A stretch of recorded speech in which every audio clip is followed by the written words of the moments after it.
Hello, salut à tous. Aujourd'hui, on se retrouve avec Stéphane. On va vous parler des sélections et des premières sélections qui sont tombées pour les championnats du monde à Tokyo concernant le running et la course sur route, le marathon notamment. Alors installez-vous bien, vous êtes dans la chambre d'appel. On your marks. Set. Allez, on commence par parler des minima et des critères de sélection pour ces championnats du monde de Tokyo qui auront lieu en septembre prochain, donc en septembre 2025. Et la FFA, elle m'étonne encore une fois, j'ai envie de dire, par des chronos qui sont durcis comparés aux minima qui sont préconisés par World Athletics. Donc on parle de 2h05 pour les garçons, 2h21 pour les femmes. Ça, c'est les minima de la FFA, alors que pour World Athletics, ils avaient demandé tout simplement 2h06 et 2h23 pour les femmes. Et ça, pour moi, c'est clairement un débat qu'il faut qu'on relance. Parce que ça fait plusieurs années qu'on parle un peu du durcissement de ces chronos-là. Et d'un côté, on a ceux qui défendent un peu les minima, qui disent qu'il faut faire des performances les plus élevées possibles pour avoir sa place en sélection. Et de notre côté, il y a beaucoup d'athlètes, des entraîneurs, et c'est mon avis également, qui voient plus une version un peu plus d'opportunité, j'ai envie de dire, pour que les athlètes puissent être un peu plus présents et commencer à avoir de l'expérience et avoir une dynamique de groupe. Alex, qu'est-ce que toi t'en penses? En fait, il y a deux, c'est sûr que tu l'as dit, il y a deux façons de voir les choses. On peut prendre le rôle du procureur et le rôle de l'avocat de la défense. Tu l'as dit, ceux qui veulent ouvrir à tous ceux qui sont sélectionnables, la sélection en équipe de France, et il y a la philosophie de la FFA ces dernières années, et notamment de Romain Barras, qui disait que une sélection en équipe de France, ça se mérite, et il faut que ce soit équitable. Le terme d'équité, il est super important aux yeux de la FFA, de la DTN et notamment du coup du directeur de la haute performance. C'est que par exemple, dans une discipline comme les épreuves combinées, il y a 24 qualifiés. Une discipline comme le marathon, il y a 100 qualifiés. Donc pourquoi dans une discipline, on enverrait que potentiellement t'es 24e mondial t'es 25e mondial en épreuve combinée, tu vas pas au championnat du monde parce que t'es pas qualifié par World Athletics. Alors que si t'es 25e mondial sur le marathon, t'es qualifié par World Athletics et tu vas au championnat du monde. Donc cette notion d'équité entre les athlètes de l'équipe de France, c'était cher à la DTN et c'est pour ça qu'ils mettaient des minima difficiles, notamment pour le marathon. Ils voulaient pas emmener des athlètes qui sont au-delà de la 24e place mondiale pour que ce soit juste, pour que chacun ait la même difficulté au niveau mondial à réaliser et à être présent pour les grands championnats. Alors ça peut s'entendre, on peut le comprendre, on peut ne pas être d'accord, mais je trouve qu'en tout cas, ça a le mérite d'être une explication qui tient la route, c'est valable. Mais c'est sûr que ça fait faire des minima super durs pour le marathon, mais encore une fois, c'est à 3 par pays, et heureusement, parce que sinon on n'enverrait aucun athlète français sur marathon, ou même dans les courses de demi-fond quasiment. Non, complètement, tu as raison sur ça. C'est vrai que les minima des autres pays sont pas aussi élevés que la France. Ils se basent très souvent sur World Athletics pour faire leurs minima, donc 2h06 et 2h23. Voilà, on n'aurait pas eu beaucoup plus de chances de qualifier beaucoup plus de monde, mais en tout cas, il y a un pas qui a été fait vers l'avant, en tout cas par la Fédé, parce que Megdes Waldu et Manon Trapp, c'est les deux seuls qui sont sélectionnés pour ces championnats du monde à Tokyo au marathon. Elles n'ont pas fait les minima de la fédération française et pourtant elles ont été repêchées par l'équipe de France et ça, je trouve ça super. Ouais, c'est sûr que si on se met à la place des athlètes, on sait que c'est important pour eux de participer à des grands championnats, ne serait-ce que par rapport à leur sponsor. Il y a forcément une ligne dans leur contrat qui stipule être présent dans le grand championnat de référence de l'année, et ça permet de gagner plus ou moins sa vie. Et là, ces deux athlètes, elles viennent de cocher cette case normalement, et c'est sûr que ça les met dans une petite aisance, dans une petite facilité, dans un moment de préparation. Et voilà, elles ont quelques mois devant elles pour se préparer pour l'événement, et c'est vrai que c'est quand même une belle chose, c'est une bonne chose pour ces athlètes. Alors à noter quand même que Waldu, Megdes Waldu, elle a 32 ans, elle a un record à 2h23-13 qu'elle a fait cet hiver à Barcelone, là, au printemps. Donc elle a réalisé quand même les minima World Athletics. Donc elle, on va dire que la Fédé n'avait juste qu'à valider sa participation parce qu'elle a réalisé les minima WA. Par contre, Manon Trapp, pareil, à Séville en 2025, début d'année, au mois de février, elle a fait son record 2h23-38, là où les minima sont 2h23-30 pour le World Athletics. Donc elle n'était pas qualifiée par les standards, les minima. Donc ils ont dû, par contre, elle était qualifiable au ranking, et donc ils ont validé sa qualification au ranking parce que elle a 24 ans. Manon Trapp, c'est une très jeune athlète, et on sait que sur marathon, 24 ans, c'est très jeune. C'est une épreuve à maturation tardive, donc ils misent vraiment, je pense, sur Manon Trapp, sur son développement, sur sa prise d'expérience, pour la voir être performante à Los Angeles en 2028. Et c'était clairement écrit dans la modalité de sélection. Si je relis ce qu'il y avait écrit, il y avait écrit que le comité de sélection se réserve également la possibilité de sélectionner des athlètes qualifiables selon World Athletics, donc elle l'était via le ranking, et démontrant un potentiel avéré pour les Jeux Olympiques de Los Angeles 2028. Alors on pense que pour la Fédé, Manon Trapp rentre dans ce critère-là, là où Megdes Waldou, 32 ans, est peut-être un peu moins concerné, même si à 35 ans, à Los Angeles, elle sera encore une athlète complètement jeune pour la discipline, et elle peut aussi, on peut l'imaginer briller, parce qu'on sait que les marathons sur les grands championnats, c'est pas les marathons de Séville, de Barcelone, de Londres, de Paris. C'est des marathons qui sont souvent beaucoup plus lents, beaucoup plus stratégiques, avec beaucoup moins roulants, donc qui peuvent convenir à d'autres profils. Non, ça c'est sûr, tu l'as dit, et je pense que nos deux filles peuvent tirer leur épingle du jeu à Tokyo, lors des championnats du monde, la dernière édition à Budapest en Hongrie en 2023.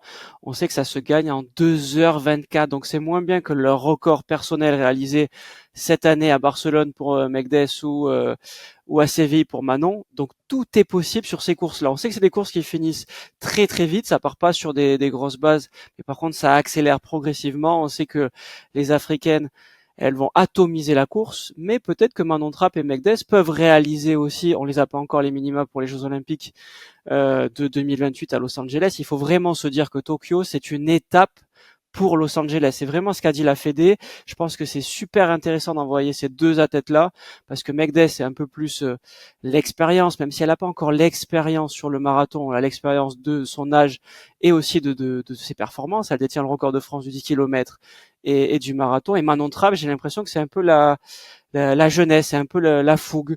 Elle vient du cross-country, et elle est en train vraiment de se pencher un peu plus sur le marathon. Ça fait 2 saisons qu'elle gagne en maturité, et franchement, nous on le dit depuis plusieurs podcasts, quand on parle d'elle comme une pépite. Et je pense qu'à Tokyo, c'est vraiment une étape vers Los Angeles, et il y a de quoi faire de très très bons résultats. Et quand on complète un peu ce que je dis là sur les résultats, le podium il y a 2 ans se joue en 2h25. Donc je dis pas que ces deux filles ont de la marge, loin de là, parce que les filles qui font podium ont une marge de 10 minutes, ou quasiment 10 minutes.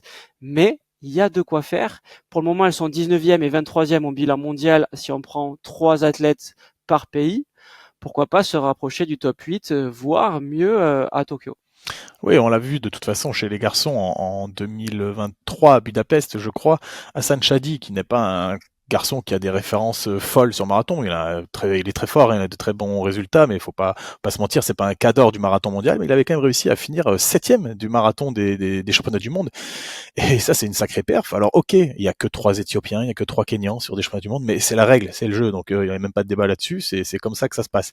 Mais il avait fait entre guillemets que 2h10-45, et il avait fini septième de la course.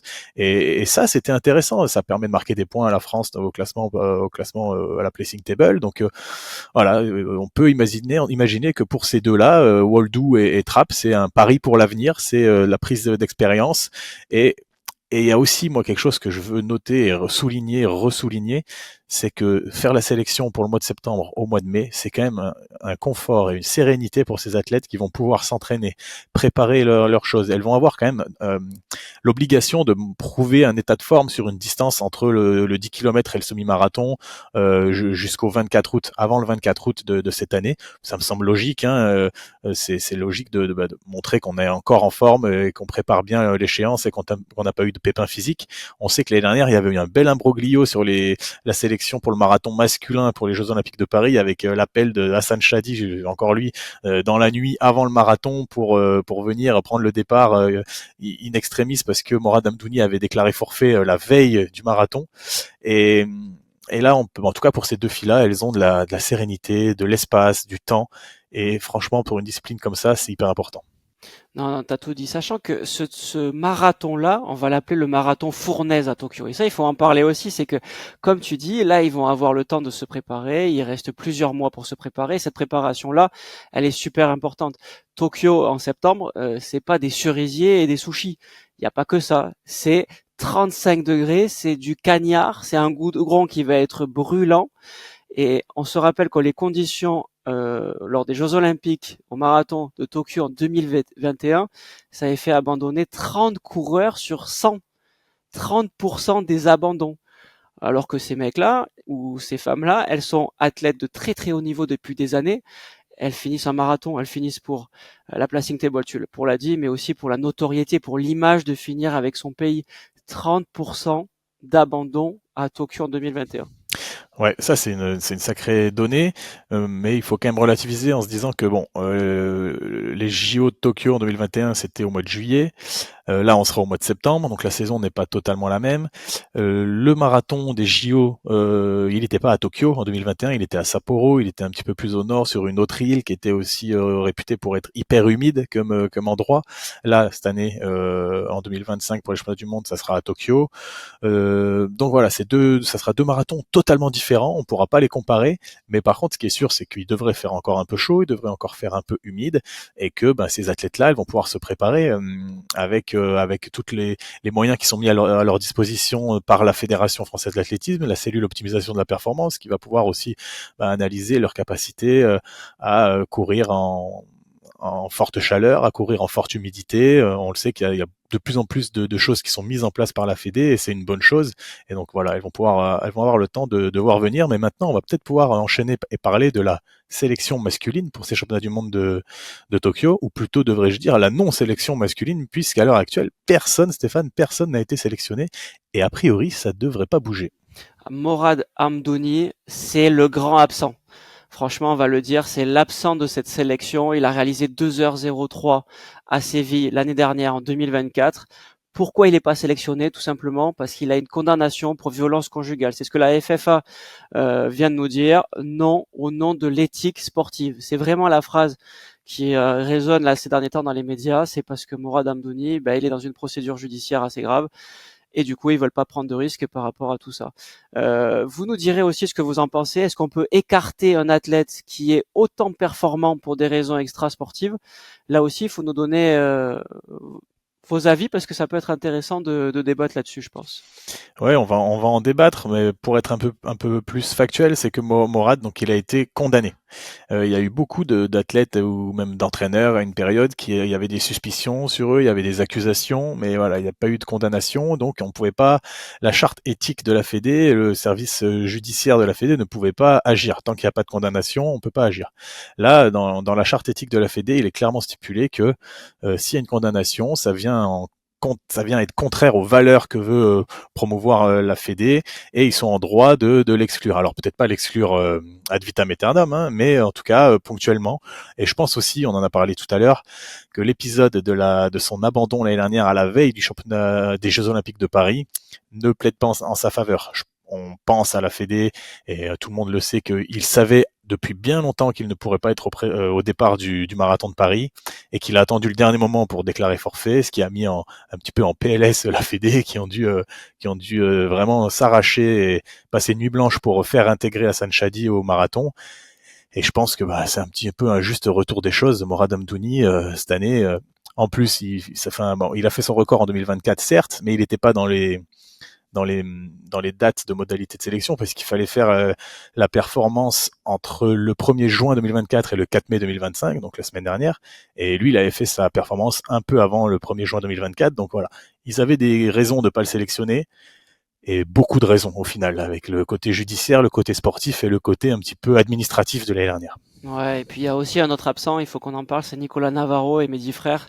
On n'a pas forcément toutes les informations pour être le plus précis possible, mais c'est vraiment dommage que la Fédé, en tout cas, ne puisse pas, c'est pas une volonté de la Fédé, mais ne puisse pas aligner une équipe de 3 coureurs, que ce soit chez les femmes et surtout, j'ai envie de dire, chez les hommes, parce que là, il y a quand même 2 femmes et c'est super, mais qu'il n'y ait aucun homme dans cette sélection au championnat du monde à Tokyo, c'est vraiment dommage, parce que je pense qu'il y a une grosse densité qui est en train de se créer avec des coureurs en 2,8, 2,9, 2,10, et si on veut booster tous ces résultats-là pour aller chercher du 2,6, 2,5 avec des minima qui sont très compliqués, on le répète, de World Athletic ou les minima français, et ben voilà, il faut des têtes d'affiche et on perd nos têtes d'affiche. Morad Amdouni, très compliqué, ce n'est plus vraiment une tête d'affiche. Hassan Chadi qui est un peu perdu, on ne sait pas trop où il en est. J'espère qu'il va revenir avec cette foulée magnifique qu'il avait. Et après, c'est un tout petit peu juste sur des coureurs en 2,8, 2,9 pour le moment. Il nous manque des têtes d'affiche français chez les hommes, en tout cas pour le marathon. Ouais, mais Stéphane, là, je suis obligé de te reprendre. Tu parles d'une densité à 2,8, 2,9, 2,10, et quand on sait que le record du Ouais, monde c'est vrai. féminin, il est sous les 2h10 maintenant, c'est compliqué C'est pour vrai, un c'est vrai. garçon. Maintenant, la densité internationale, elle est à 2h5, 2h4, et ça, c'est la Ouais. densité. Et si on veut être performant, il faut lâcher du 2h3, 2h2. D'ailleurs, Jimmy Gressier, qui hésite à monter sur marathon à Ouais. l'avenir, a parlé. Il a dit que lui, s'il montait sur marathon, c'était pour rapidement faire 2h2, parce que sinon, ça servait à rien pour lui de monter sur marathon. Donc c'est sûr qu'il est ambitieux, il faut l'être, mais il est surtout lucide. À 2h6, 2h7 à l'heure actuelle, on n'existe plus. Non, il faut se rendre compte que sur les pays européens, alors il y a quelques, on va dire, sportifs un peu isolés, mais par exemple, les Japonais ont 3 athlètes sous les 2h06 au marathon. Donc le Japon va présenter une très très grosse équipe à Tokyo et voilà, je trouve dommage quand même, il faut le dire, que la France ne puisse pas rivaliser en tout cas avec ces nations-là. C'est sûr que c'est dommage. Morad Amdouni, on l'a dit, 2h3,47, donc ça c'est un vrai bon chrono, mais bon, il sera pas là. Nicolas Navarro, record à 2h5,52, bon, il a pas couru cette année, et je l'ai vu, on l'a vu sur le marathon d'Annecy, je crois, en 2h39, mais il a fait le lièvre à sa femme. Donc je sais pas pourquoi il a pas tenté sa chance. Peut-être qu'il est tranquillement en train de glisser vers la fin de carrière, je sais pas. Ou alors peut-être qu'il avait des petits problèmes physiques et qu'il va revenir l'année prochaine. Et Mehdi Frère, 2h5,41. Donc nous aussi, on a 3 athlètes sous les 2h6. Mais il y en a un qui est pas sélectionnable. Mehdi Frère, il a eu des problèmes aussi avec l'antidopage. Et Nicolas Navarro, il est plus un petit peu allez, je veux pas dire fin de carrière, mais on va voir, il est à un moment charnière de sa carrière. Donc on attend une nouvelle génération qui C'est tarde vrai. peut-être à émerger, parce qu'Hassan Chadi, on en a parlé aussi, bah pareil, c'est un gars qui a 35, 36 ans. Voilà, il rentrait pas dans les critères de sélection comme Manon Trapp, 24 ans, sur qui on se dit, bah allez, on mise sur elle pour l'avenir, on lui donne un petit peu de sérénité. Là, on était sur des gars en fin de carrière ou avec des problèmes judiciaires, antidopage. Donc, allez, on se mouille pas et on les sélectionne pas, hein. Ouais, non, ça c'est sûr. En tout cas, pour conclure, la France, elle va pas aligner une grosse équipe. Mais par contre, je pense que c'est deux filles qui sont audacieuses, avec un sacré mental. Déjà, pour faire du marathon, il faut avoir du mental, mais ces deux filles en ont peut-être plus que d'autres. On sait que le marathon, c'est l'épreuve un peu phare de la route, l'épreuve un peu reine de la route. C'est l'équivalent du 100 mètres sur la piste dans les stades. Et Megdes et Manon, moi, je suis persuadé qu'elles peuvent tirer leur épingle du jeu, qu'elles se préparent bien. On sait que ça va être chaud, qu'il va avoir vraiment de la grosse chaleur, et ça peut faire la différence. Fourbard, je dis ça, mais face aux Africains, ça risque d'être compliqué quand même. Ne leur mettons pas la pression. On va pas attendre d'elle une médaille, ça c'est sûr et certain. Non. En tout cas, pas à Tokyo, et on verra par la suite. Mais ce qui est intéressant, c'est qu'à l'image d'Hassan Chadi en 2023 à Budapest, 7e, finaliste dans le top 8, on sait que si on a une bonne préparation, si on est en bonne santé, les Français, voilà, c'est des choses qu'on peut envisager. Je dis pas que ça va arriver, que ça peut arriver à tous les moments, mais si elles arrivent au top de leur forme, et on leur souhaite, c'est des filles qui pourront jouer certainement un top 10, top 8, si tout se passe bien pour elles, et ça sera très très bien. On va pas se mentir, ça sera super. Je crois qu'on a un peu fait le tour de la question. Dites-nous, vous, qui vous auriez sélectionné peut-être. Est-ce que vous auriez pris Morad Amdouni? Est-ce que vous auriez pris... de toute façon, je crois qu'il y avait que lui qui était potentiellement sélectionnable, et c'est un choix de la Fédé de ne pas l'avoir sélectionné, mais il y avait personne d'autre de sélectionnable. Donc, est-ce que vous êtes d'accord avec cette petite ouverture de la fédération sur les minima? Ils entrouvent une porte qui est assez intéressante pour les athlètes, et c'est à la faveur des athlètes. Donc nous, on est toujours contents pour les athlètes et d'accord avec ça. Dites-nous ce que vous auriez fait. Nous, on se tient au courant et on se revoit très prochainement pour un prochain podcast. À très À très bientôt, bientôt. les amis.